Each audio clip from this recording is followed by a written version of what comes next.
करें इस यात्रा को, जहां हर विषय वस्तु को हम सरल, स्पष्ट और परीक्षा उपयोगी ढंग से प्रस्तुत करेंगे। नमस्कार। माइक्रोसॉफ्ट वर्ड में ना एक ऐसा छोटा सा टूल है जो घंटों का काम मिनटों में निपटा सकता है। आज हम इसी फाइंड तथा रिप्लेस टूल की छुपी हुई ताकत को समझने वाले हैं। एक ऐसा फीचर जो बड़े बड़े डॉक्यूमेंट्स पर काम करने का तरीका ही बदल कर रख सकता है। अच्छा, जरा एक सिचुएशन सोचिए। मान लीजिए 100 पेज की एक रिपोर्ट पूरी कर ली है और तभी एकदम से ध्यान आता है कि अरे, क्लाइंट का नाम तो पूरी रिपोर्ट में ही गलत लिख दिया। अब देखिए, है तो ये छोटी सी गलती, लेकिन इसे ठीक करना वो एक बहुत बड़ी चुनौती बन जाता है। ये हम सबके साथ होता है ना?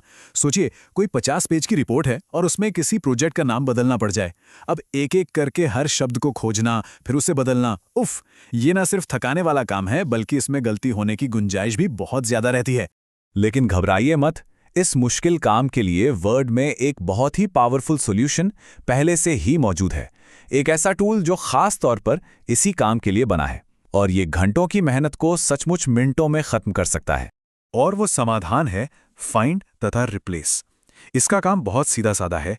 ये डॉक्यूमेंट में किसी खास शब्द या फ्रेज को ढूंढता है और उसे हमारे दिए गए नए शब्द से बदल देता है।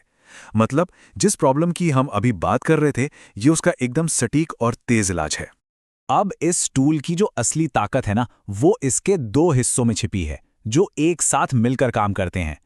पहला है फाइंड और दूसरा है रिप्लेस। चलिए समझते हैं कि ये पूरी प्रोसेस आखिर काम कैसे करती है। तो देखिए, प्रोसेस बहुत आसान है, सिर्फ 2 स्टेप्स की। पहला कदम है फाइंड, मतलब हम वर्ड को बताते हैं कि क्या खोजना है, जैसे कि पुराना प्रोजेक्ट नाम अल्फा। दूसरा कदम है रिप्लेस, मतलब हम उसे नया शब्द बताते हैं, जैसे कि बीटा। और फिर बस एक क्लिक और वर्ड पूरे डॉक्यूमेंट में हर अल्फा को बीटा से बदल देगा। है ना कमाल? तो ये तो समझ आ गया कि ये टूल काम कैसे करता है, लेकिन इसका सबसे बड़ा फायदा क्या है?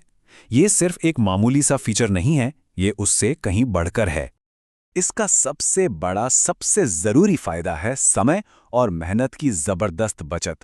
जो काम हाथ से करने पर एक घोंघे की चाल जैसा लगता है ना, यही टूल उसे रॉकेट की रफ्तार दे देता है। इससे काम करने की क्षमता कई गुना बढ़ जाती है और फिर हम अपना ध्यान दूसरे जरूरी कामों पर लगा सकते हैं। और यहीं पर एक बड़ा दिलचस्प सवाल उठता है, जब हमारे पास इतना पावरफुल टूल है तो इसके और क्या-क्या इस्तेमाल हो सकते हैं?